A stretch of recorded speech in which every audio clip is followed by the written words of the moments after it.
adjective, verb, adverb, conjunction, preposition, interjection የመጀመሪያው ስራችሁ ምንድነው ስምንቱን የቃል ክፍሎች በቃላችሁ መያዝ ስምንቱን ስማቸውን መሸምደድ አለባችሁ ስለዚህ አሁን እያንዳንዱን ሃይላይት ነው የምሰጣችሁ ናውን ምንድነው ፕሮናውን ምንድነው የሚሉትን ሃይላይት ሰጣችኋለሁ ከዛ በማስከተል ግን ሰፊ ትምህርት ስለሆነ ናውንን ለብቻ በደንብ እያሰፋን ፕሮናውንን ለብቻ እያየን ነው የምንሄደው ማለት ነው አሁንም በድጋሚ መልካም ቆይታ ኦኬ የመጀመሪያውን parts of speech ማየት እንችላለን በጣም ቀላል ትምህርት ነው ስለዚህ የመጀመሪያው parts of speechአችን እንደቀደም እንደተነጋገርነው noun ወይም ስም ብለን የምንጠራው ነው so these kind of words they refer to words that are used to make or that are used to name ጥቅማቸው ምንድነው የዚህ አይነት ቃላቶች ኔሚንግ ለመስጠት ነው መጠሪያ ለመስጠት that are used to name persons ለሰዎች መጠሪያ መስጠት እንችላለን የኔ ስም ነው ለምሳሌ መጠሪያ ማለት አንዱን ከሌላው ነገር አይደንቲፋይ የምናደርግበት ማለት ነው that are used to name persons animals objects and places ለሰዎች ለእንስሳት ለንብረት ለቦታ የምንሰጣቸው ቃላቶች በሙሉ ናውን ብለን መጥራት እንችላለን ስለዚህ ይሄ ለናውን እንደ መንደርደሪያ የሚሆነ ነው ናውን ውስጥ በደንብ በገባን ቁጥር ግን ብዙ የግራመር ትምህርቶች ከውስጡ ማውጣት ይቻላል ማለት ነው የመጀመሪያው ሴንቴንስ እናየው ምን ይላል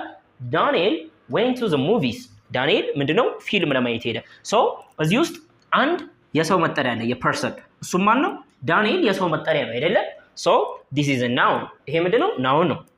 ሁለተኛውን ማየት እንችላለን chair can be made of wood or steel material ስለዚህ እዚህች ውስጥ ምንድነች chair የምትል ወንበር የምን መጠሪያ ላይ የኦብጀክት መጠሪያ ላይ የንብረት መጠሪያ ላይ ሶ ይሄ መጠሪያ ነው ይሄ መጠሪያ ነው ልዩነቱ ምንድነው አንደኛው የሰው መጠሪያ አንደኛው የንብረት